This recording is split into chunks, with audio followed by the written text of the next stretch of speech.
Good morning everyone, welcome to news scan. ఈరోజు AP తెలంగాణకి సంబంధించి వార్తాపత్రికలోని ప్రధాన అంశాలు చూద్దాము. ముందుగా ఈనాడు దినపత్రిక చూసుకుంటే ఇక్కడ మనకి రైట్లో కనిపిస్తుంది.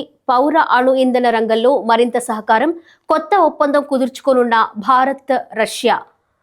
నేడే పుతిన్ రాక, మోదీతో రేపు శిఖరాగ్ర సమావేశం అనే వార్త మనకి కనిపిస్తూ ఉంది. ఇక మెయిన్గా దివ్యాంగులకు ఇంద్రధనస్సు, ఆర్టీసీ బస్సుల్లో ఉచిత ప్రయాణం, రాయితీ రుణ పథకం పునరుద్ధరణ, బహుళ అంతస్తుల గృహ నిర్మాణ ప్రాజెక్టుల్లో గ్రౌండ్ ఫ్లోర్ కేటాయింపు, వినికిడి లోపం వారికి బాపట్లలో ప్రత్యేక డిగ్రీ కళాశాల, 7 వరాలు ప్రకటించిన సీఎం చంద్రబాబు. అలాగే విజయవాడలో నిర్వహించిన దివ్యాంగుల దినోత్సవంలో అంద మహిళా T20 ప్రపంచ కప్ సాధించిన క్రికెట్ జట్టు సభ్యులైన దీపికను, కరుణ కుమారిని సన్మానించిన ముఖ్యమంత్రి చంద్రబాబు అనే వార్తని మనం ఇక్కడ చూస్తూ ఉన్నాము. ఇక్కడ ఆర్టీసీ బస్సుల్లో ఉచిత ప్రయాణంలో అలాగే రాయితీకి సంబంధించిన పునరుద్ధరణ కార్యక్రమాన్ని కూడా ఏర్పాటు చేయబోతూ ఉన్నారు. అలాగే వినికిడి లోపం వారికి బాపట్లలో ఒక ప్రత్యేక డిగ్రీ కళాశాలని కూడా ఏర్పాటు చేయబోతూ ఉన్నట్లుగా ఈ వార్తలో మనకు తెలుస్తుంది. ఇక అమరావతికి చట్టబద్ధత, రాష్ట్ర విభజన చట్టం 2014కు సవరణ, న్యాయశాఖ ఆమోద ముద్ర, కేంద్ర మంత్రివర్గ ఆమోదం తర్వాత పార్లమెంటు ముందుకు ఈ బిల్లును తీసుకెళ్లబోతూ ఉన్నారు. అమరావతికి చట్టబద్ధత కల్పిస్తే అమరావతి అంటే మన రాష్ట్రానికి శాశ్వత రాజధాని అమరావతి అనే నేపథ్యంలో ఆల్రెడీ కేంద్ర మంత్రివర్గం కూడా దానికి సంబంధించిన ప్రక్రియ ప్రారంభించింది ఆల్రెడీ. సో ఆమోదం తర్వాత దీన్ని పార్లమెంటు ముందుకు తీసుకొచ్చే అవకాశాలు కనిపిస్తూ ఉన్నాయి. ఇక్కడ మనకి విద్యుత్ ఛార్జీలు పెంచేది లేదు, అందరి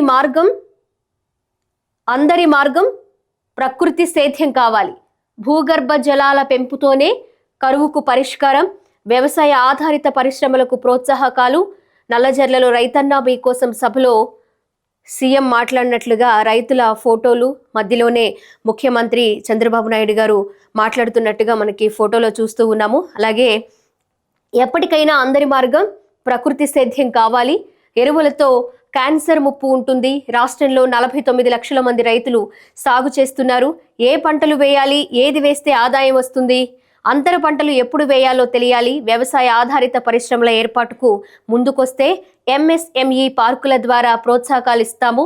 తూర్పుగోదావరి జిల్లా నల్లజర్లలో రైతన్న మీకోసం కార్యక్రమంలో మాట్లాడుతున్న ముఖ్యమంత్రి చంద్రబాబు నాయుడు.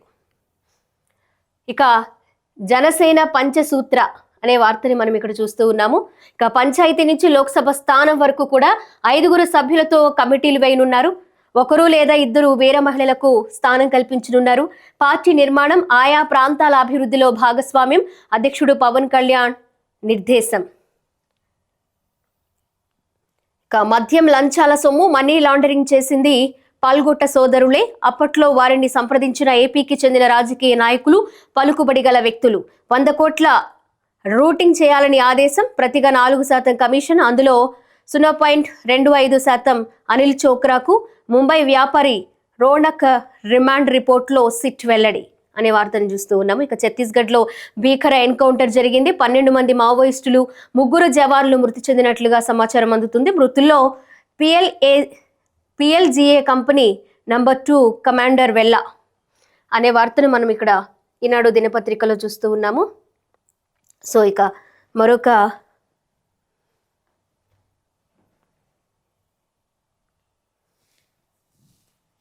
వార్తా దినపత్రిక ఆంధ్రజ్యోతి చూస్తున్నాము. సో ఆంధ్రజ్యోతిలో కూడా ఛత్తీస్గఢ్లో భారీ ఎన్కౌంటర్, 12 మంది మావోయిస్టుల మృతి, 3 జవాన్ల మృత్యువాత, 2 గాయాలు. బైంగఢ్ అడవుల్లో కొనసాగుతున్న కూంబింగ్, నక్సల్ నేత పాపారావు ఉన్నట్లు సందేహాలు. అలాగే కుమ్మేసిన వాన, నెల్లూరు, తిరుపతి జిల్లాల్లో భారీ వర్షాలు. వాకాడులో 28, సర్వేపల్లిలో 27.2 సెంటీమీటర్లు. అండ్ అలాగే చెరువులకు గండ్లు, కొట్టుకుపోయిన రహదారులు. నేడు చిత్తూరు, అన్నమయ్య, ప్రకాశం జిల్లాలోనూ భారీ వర్షాలు కురిసే అవకాశం ఉన్నట్లుగా ఈ వార్తలో మనకు తెలుస్తుంది. ఇక రైట్ సైడ్ చూస్తే ఇక పంచాయతీల్లో పాలన పరుగు, మినీ కలెక్టరేట్లుగా డీడీఓ కార్యాలయాలు పాలన బలోపేతం, సమన్వయంతో అభివృద్ధి. డీడీఓలకు కీలక బాధ్యతలు అప్పగించనున్నారు. అభివృద్ధి శాఖలన్నీ కూడా ఒకే గొడుగు కిందకు వచ్చే అవకాశాలున్నాయి. నేడు వర్చువల్ గా ప్రారంభించనున్న పవన్ కళ్యాణ్. అలాగే రైతు ఉత్పత్తులకు గ్లోబల్ బ్రాండ్. అరకు కాఫీ స్థాయిలో ప్రచారం పొందాలి. రైతాంగం కోసం త్వరలోనే ప్రణాళిక. పంటను వినియోగదారులే అమ్మేలా చర్యలు. భూ రికార్డులు తారుమారు చేసిన జగన్.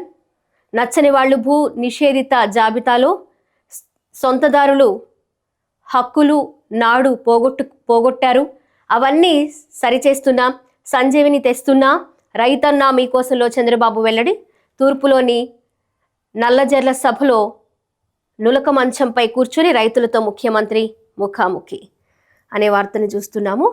అమ్మో స్క్రబ్ సబ్ టైఫస్ అనే ఒక నల్లి లాంటి పురుగు కుట్టడం వల్ల దాని బ్యాక్టీరియా వ్యాప్తి చెంది ప్రాణాంతకమైన జబ్బులు వచ్చే అవకాశాలు ఉన్నాయని మనము గతం నుంచి కూడా, అంటే ఒక 1 month నుంచి కూడా ఆ వార్త చూస్తూ ఉన్నాము. సో ఇది ఆ స్క్రబ్ టైఫస్ అనే పురుగు కుట్టడం వల్ల విష జ్వరాల బారిన పడి మృత్యువాత పడిన సంఘటనలు కూడా మనం ఏపీలో చూస్తున్నాము. కొన్ని జిల్లాల్లో ఈ బ్యాక్టీరియా వ్యాప్తి తీవ్రంగా ఉంది. రాష్ట్రంలో 736 కేసులు, అనధికారికంగా మరిన్ని కేసులున్నాయి. అండ్ అలాగే విజయనగరం, పల్నాడు జిల్లాల్లో 3 మృతి చెందినట్లుగా కూడా మనకి తెలుస్తూ ఉంది. అలాగే జ్వరం, నల్లమచ్చలు ఉంటే జాగ్రత్తగా ఉండాలి. ప్రాణాంతకం కాదంటున్న నిపుణులు. అంటే తీవ్రతరం పెరిగితే తప్ప, అంటే వాళ్ళకి వేరే హెల్త్ ఇష్యూస్ ఉంటే తప్ప అది ప్రాణాంతకం కాదని వైద్యులు భరోసా ఇస్తున్నట్లుగా ఈ వార్తలో మనం చూస్తూ ఉన్నాము. ఇక రోజుకు 5 గంటలు పార్టీకే, పదవుల కోసం సిఫారసులతో పని లేదు. కష్టించి పని చేయడానికి వాటంతట అవే వస్తాయి. ప్రతి ఒక్కరి సమాచారం నా దగ్గరుంది. కార్యకర్తలకు ఆగ్రహం వస్తే పార్టీకి ఇబ్బంది. వారిని కంటికి రెప్పలా కాపాడుకోవాలి. గోపాలపురం నియోజకవర్గ భేటీలో నేతలకు టీడీపీ అధినేత ఆదేశం అనే వార్తను మనం చూస్తున్నాం. అలాగే విశాఖలో మరో గ్లోబల్ డేటా సెంటర్ ముందుకొచ్చిన ఐటీ సంస్థ కంట్రోల్-N 350 మెగావాట్ల సెంటర్ స్థాపనకు ప్రతిపాదన. రెవెన్యూ అధికారులతో కలిసి భూముల పరిశీలన. విశాఖ వచ్చేందుకు మరో 2 కంపెనీలు ఆసక్తి చూపుతున్నట్లుగా ఈ వార్తలో మనం చూస్తూ ఉన్నాము. అలాగే మరొక వార్త, ఆ దౌత్యవేత్తల తీరు అభ్యంతరకరం. ఫ్రాన్స్, జర్మనీ, యూకే రాయబారుల వ్యాసాన్ని తప్పుబట్టిన విదేశాంగ శాఖ. రష్యాను విమర్శిస్తూ భారతీయ పత్రికలో వ్యాసం. పుతిన్కు శాంతి నెలకొల్పే ఆలోచనే లేదని ఆరోపణ. ఇక రూపాయి మహాపతనం. డాలర్తో $90.15 చేరిన విలువ. రూపాయి చరిత్రలోనే ఇది అత్యంత బలహీన స్థాయి. విదేశీ మదుపరుల అమ్మకాలు ఒత్తిడి, అమెరికాతో ఒప్పందంతో జాప్యం వల్లే పేద మధ్యతరగతి వర్గాలపై రూపాయి పతనం ప్రభావం పడే అవకాశం ఉంది. అలాగే మరొక వార్త, ఉన్నత విద్యలో ఎస్సీ, ఎస్టీ, బీసీలే అధికం. జనరల్ విభాగం విద్యార్థుల్ని మించిన సంఖ్య. దేశవ్యాప్తంగా ఉన్నత విద్యా సంస్థల్లో ఎస్సీ, ఎస్టీ, బీసీ 60.8%, జనరల్ విద్యార్థులు 39%. అగ్రవర్ణాల ఆధిపత్యం ఆరోపణలు అవాస్తవం. ఐఐఎం ఉదయ్పూర్ అధ్యయనంలో వెల్లడి అనే వార్తని ఇక్కడ మనం చూస్తూ ఉన్నాము. సాక్షి దినపత్రిక.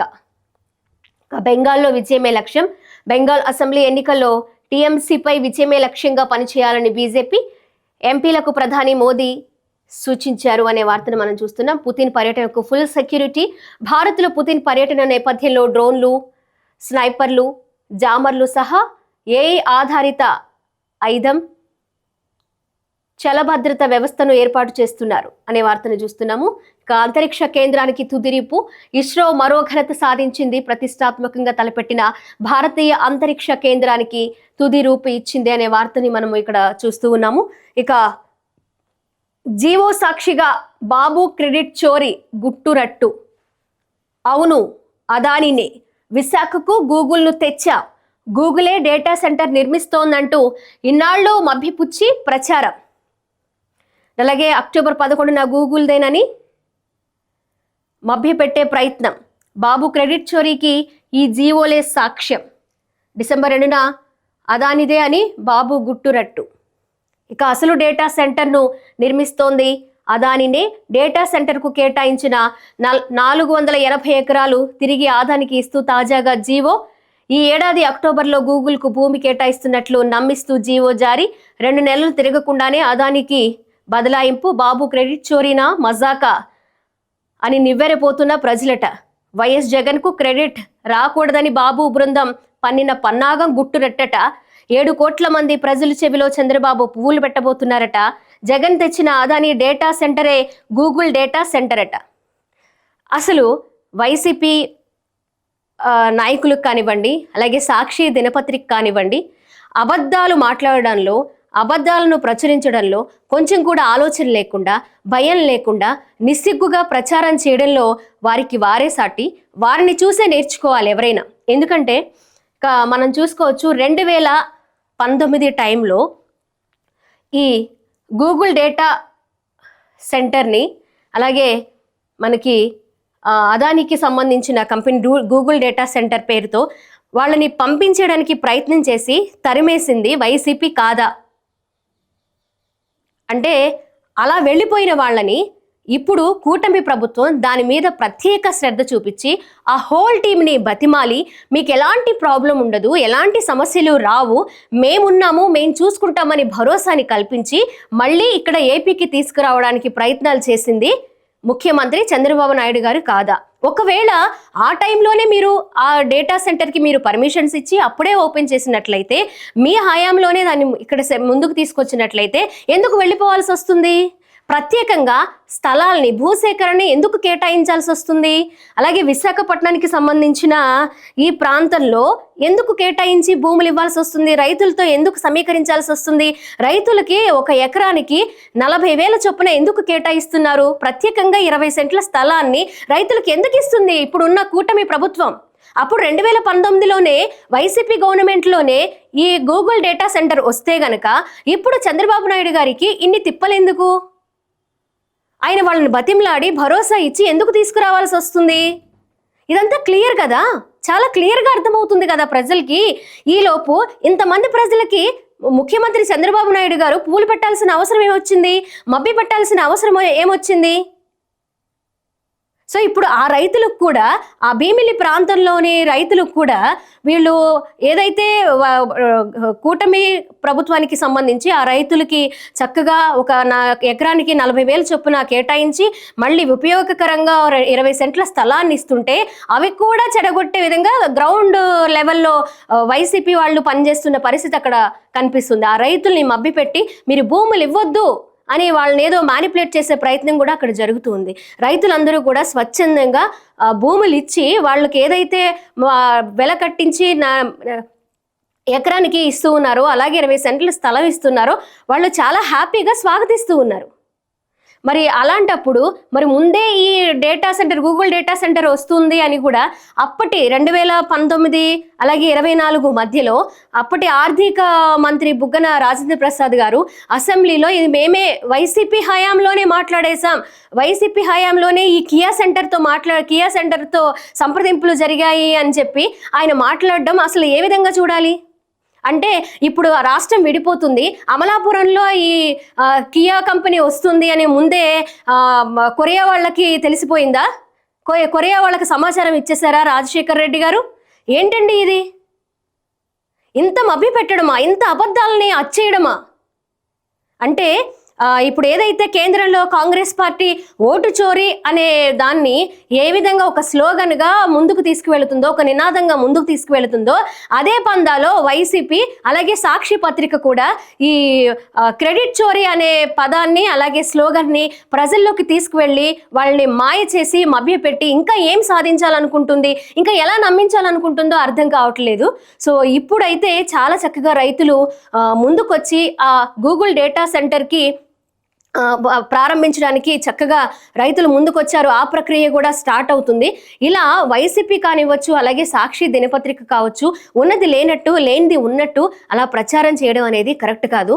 నిజంగా వాళ్ళ నుంచే నేర్చుకోవాలి అని నేను ముందన్నాను, కానీ వాళ్ళ నుంచి నేర్చుకుంటే గనక చూడండి, ముందు అందలం ఎక్కించిన ప్రజలే అదం పాతాళానికి తొక్కే పరిస్థితులు ఖచ్చితంగా వస్తాయి. సో అందుకనే ఏదైనా అబద్ధాలు మాట్లాడేటప్పుడు చాలా జాగ్రత్తగా, ప్రజలేమి వేరే వాళ్ళు కాదు, పిచ్చి వాళ్ళు కాదండి, అన్ని ఎప్పుడు ఏం జరుగుతుంది, ఏం చేస్తున్నారు, ప్రజలకు ఉపయోగపడే ప్రభుత్వం ఏంటి, ప్రజలకు మేలు చేసే ప్రభుత్వం ఏంటి, అలాగే ఇప్పుడున్న స్టూడెంట్స్కి ఉపయోగపడే విధంగా ఫ్యూచర్ని ఆలోచించి ఏ విధంగా తీసుకురావాలనేది కూడా కూటమి ప్రభుత్వం చేస్తూ ముందుకు వెళుతుంది. సో అదే ఆదరణ, అదే నమ్మకం, అదే గౌరవం గౌరవం కూటమి ప్రభుత్వం మీద అలాగే ముఖ్యమంత్రి చంద్రబాబు నాయుడు గారి మీద ప్రజలకు ఉందనే చెప్పాలి. సో ఇక ఈ వార్త మనం ఛత్తీస్గఢ్లో ఎన్కౌంటర్ చూసుకోవచ్చు. ఇక 12 మంది మావోయిస్టులు మృతి, 3 డిఆర్జీ జవాన్లు కూడా, మరో 2కి గాయాలు.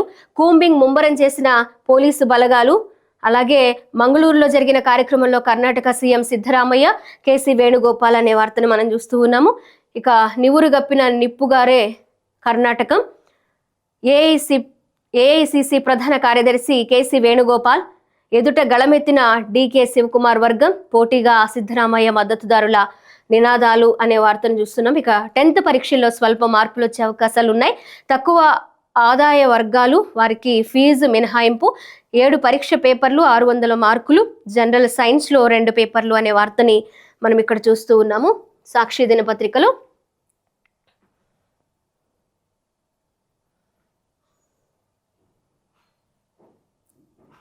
విశాలాంధ్ర చూద్దామండి. కావి దోపిడీ చట్టాలు కార్మిక హక్కుల్ని హరించారు. లేబర్ కోడ్లకు వ్యతిరేకంగా పార్లమెంటు వద్ద ప్రతిపక్షాల నిరసన. కొత్త చట్టాలు తక్షణం రద్దు చేయాలి. ఖర్గే, సోనియా, రాహుల్, ప్రియాంక డిమాండ్ అనే వార్తను మనం చూస్తూ ఉన్నాం. అలాగే ఈపీఎస్ పింఛన్ పెంచం కేంద్రం అనే వార్తను కూడా మనం చూస్తూ ఉన్నాము. అండ్ అలాగే ఇక్కడ భారీ ఎన్కౌంటర్, 12 మంది మావోయిస్టులు, 3 జవాన్ల మృతి అనే వార్తను కూడా మనం చూస్తూ ఉన్నాము. అండ్ నెక్స్ట్ ఏపీ రాజ్భవన్ పేరు మార్పు, ఏపీ రాజ్భవన్ పేరు మార్చే అవకాశాలు కనిపిస్తూ ఉన్నాయి. అండ్ అలాగే మార్చారు కూడా ఆల్రెడీ. పేరు మార్పునకు గవర్నర్ అబ్దుల్ నజీర్ ఆమోదం తెలిపారు కూడా. ఇంకా వివేక హత్య కేసు దర్యాప్తుపై 10న తీర్పు వచ్చే అవకాశాలు ఉన్నాయి. ఆ తీర్పు కోసం చాలా మంది ఎదురు చూస్తూ ఉన్నారు. విద్యుత్ ఛార్జీలు పెంచం, వ్యవసాయం లాభసాటికి పంచసూత్రాలు, అలాగే ఆహార అలవాట్లకు అనుగుణంగా సాగు పద్ధతులు, వ్యవసాయ అనుబంధ రంగాలపైన దృష్టి పెట్టాలి.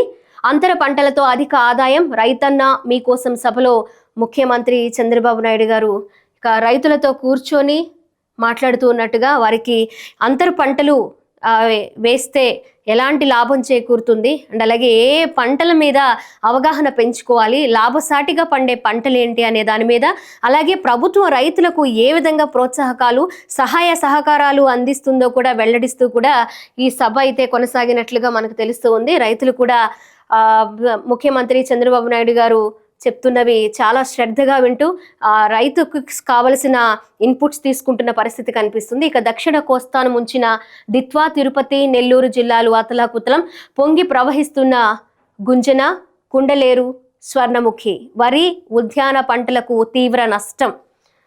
ఇక దిత్వా తుఫాను, మోన్థన్ తుఫాన్ మరొక ముందే ఇక్కడ దిత్వా తుఫాను అల్లకల్లోలం సృష్టించింది. చాలా మంది కూడా తీవ్రంగా నష్టపోయారు అండ్ అలాగే బాధితులు కూడా, ఈ తుఫాను బాధితులు కూడా చాలా ఎక్కువ మందే ఉన్నట్లుగా మనకి తెలుస్తూ ఉంది. ప్రజాశక్తి న్యూస్ పేపర్ ఇప్పుడు చూడబోతున్నా, దీనిలో కూడా సేమ్ అంతే. రైతులతో మాట్లాడుతూ ఉన్నారు ముఖ్యమంత్రి చంద్రబాబు నాయుడు గారు అండ్ అలాగే లాభసాటిగా వ్యవసాయం చేయాలి, రైతులు నష్టపోకూడదు, రైతే రాజు కావాలి అనే నినాదంతో ఇక రైతులకి ఒక పంచసూత్ర ప్రణాళికతో ముందుకు వెళుతున్నట్లుగా ముఖ్యమంత్రి చంద్రబాబు నాయుడు గారు మాట్లాడడం జరుగుతోంది. అండ్ అలాగే బీజాపూర్ అడవుల్లో రక్త పుటేర్లు, ఎదురు కాల్పులో 12 మంది మావోయిస్టులు మృతి చెందినట్లుగా ఇక్కడ తెలుస్తూ ఉంది. ఇక రద్దు చేయాల్సిందే లేబర్ కోడ్లపై ప్రతిపక్షాల ఆందోళన. ఇక్కడ కార్పొరేట్ జంగిల్ రాజ్ వద్ద కార్మికులకు న్యాయం కావాలి అంటూ నినదిస్తున్న ప్రతిపక్ష పార్టీల నేతలు. లేబర్ కోడ్లపై ప్రతిపక్షాలు ఆందోళన చేస్తూ ఉన్నారు.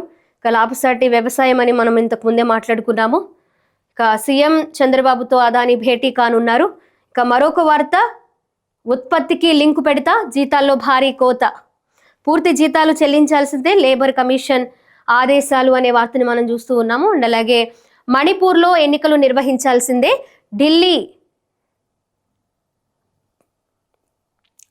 కాలుష్యంపై గ్యాస్ మాస్కులతో ఎంపీలు అనే వార్తను మనం చూస్తూ ఉన్నాము. అండ్ అలాగే ఇక్కడ వినతులతో పంటల కొనుగోలుపై ఒత్తిడి చేయని రాష్ట్రం, లేఖలను బుట్టదాఖలు చేస్తున్న కేంద్రం, ఏడాదిన్నర డబుల్ ఇంజన్ సర్కార్ నిర్వాకం, ధరలు పతనమై నష్టపోయిన రైతు అనే వార్తను చూస్తూ ఉన్నాము. అలాగే రూపాయి పతనంపై మనం ఇంతకు ముందు కూడా చూసుకున్నాము.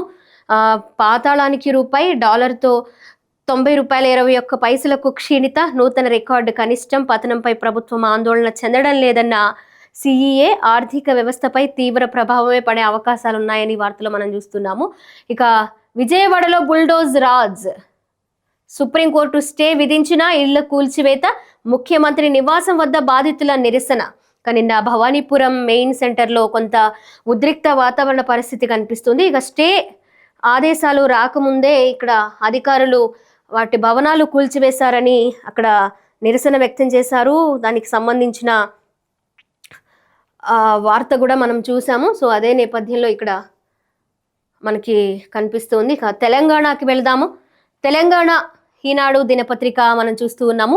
బహుళ రంగాలు, భారీగా పెట్టుబడులు, విద్య, నైపుణ్య, క్రీడా, పర్యాటక, పారిశ్రామిక సంస్థల ఆసక్తి అనే వార్తని, సుమారు 90కి పైగా ఎంఓయూలకు ఏర్పాట్లు, వేదిక కానున్న తెలంగాణ రైజింగ్ గ్లోబల్ సమ్మిట్. ఏదైతే రైజింగ్ గ్లోబల్ సమ్మిట్కి వివిధ రాష్ట్రాల ముఖ్యమంత్రుల్ని ఆహ్వానించే కార్యక్రమంలో భాగంగా ఏదైతే ముఖ్యమంత్రి రేవంత్ రెడ్డి గారు అక్కడ ఉన్న ఎంపీలకి కొన్ని బాధ్యతలు అప్పగించారు. ఎవరెవరిని ఆహ్వానించాలి, ఎవరెవరు ఏ ప్లేస్కి వెళ్ళాలి అనే దాని మీద కూడా. సో ఆ నేపథ్యంలో ఈ రైజింగ్ గ్లోబల్ సమ్మిట్ కూడా నిర్వహించబోతూ ఉన్నారు. సో మరొక వార్త, ప్రపంచానికి మా విజన్ చూపుతాం, గ్లోబల్ సమ్మిట్లో రాష్ట్ర భవిష్యత్తుకు మరిన్ని ప్రణాళికలు, వచ్చే 10 ఏళ్లలో 20 లక్షల ఇళ్లు నిర్మిస్తాం, హుస్నాబాద్ సభలో ముఖ్యమంత్రి రేవంత్ రెడ్డి. అలాగే పంచాయతీ ఎన్నికల తర్వాత భూధార్ కార్డుల పంపిణీ, భూములు, సర్వే, రిజిస్ట్రేషన్ శాఖల సమాచారంతో ఒకే పోర్టల్ అనే వార్తను మనం చూస్తున్నాము. ధరణి లెక్కల వివరాలు బయటపెడతాం, 2 ఏళ్ల పాలనపై విలేకరుల సమావేశంలో మంత్రి పొంగులేటి. పొగాకు ఉత్పత్తులపై ఎక్సైజ్ సుంకం, ముడి సరుకు 60 నుంచి 70% విధింపు, బిల్లుకు లోక్సభ ఆమోదం అనే వార్తను మనం చూస్తున్నాము.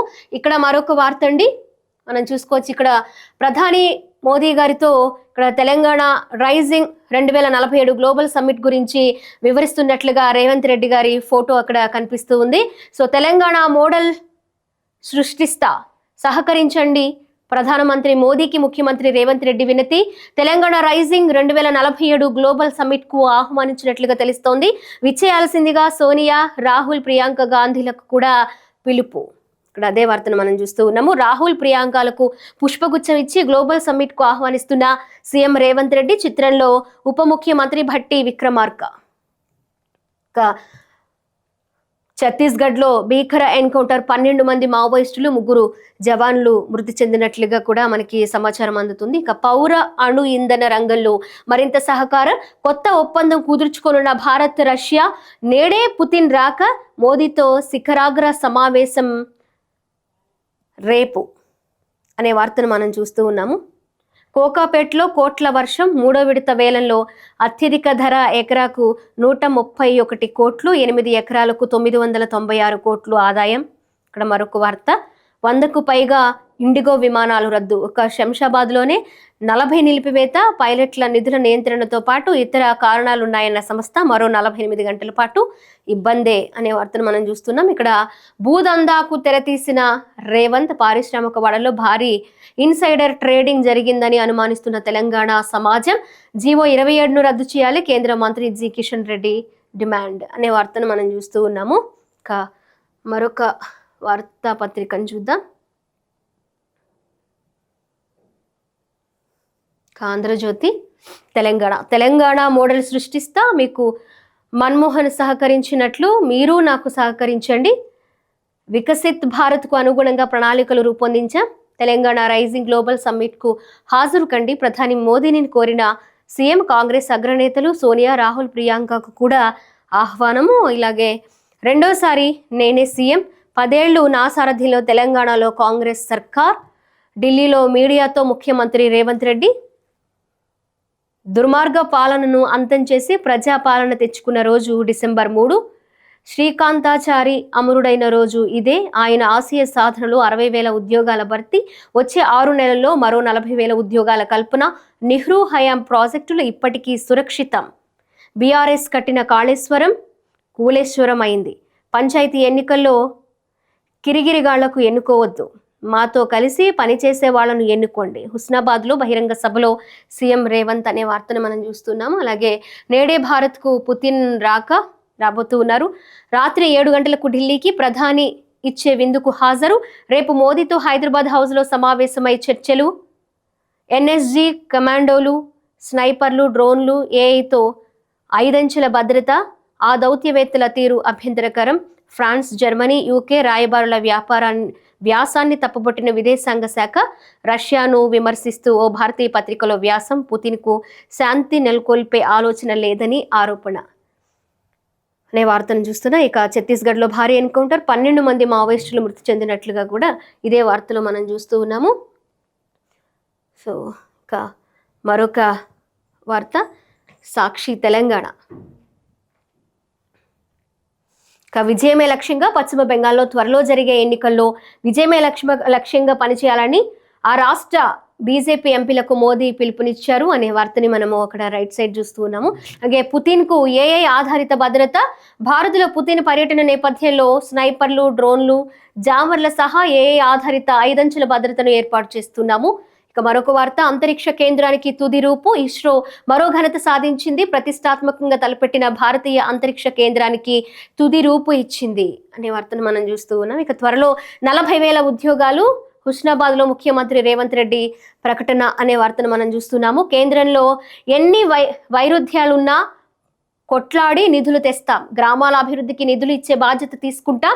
10 ఏళ్లలో 20 లక్షల ఇందిరమ్మ ఇళ్లను కట్టించే దిశగా అడుగులు వేస్తూ ఉన్నాము. అండ్ అలాగే యువత 10 ఏళ్లు రాజకీయాలు పక్కన పెట్టి ఏకమవ్వాలి. ప్రజలను ఒప్పించి మంచోడిని గ్రామ సర్పంచ్గా ఎన్నుకోవాలి. గజ్వేల్, సిద్దిపేట, సిరిసిల్ల నియోజకవర్గాల్లో దేవుళ్ళు ఏమైనా పాలించారా?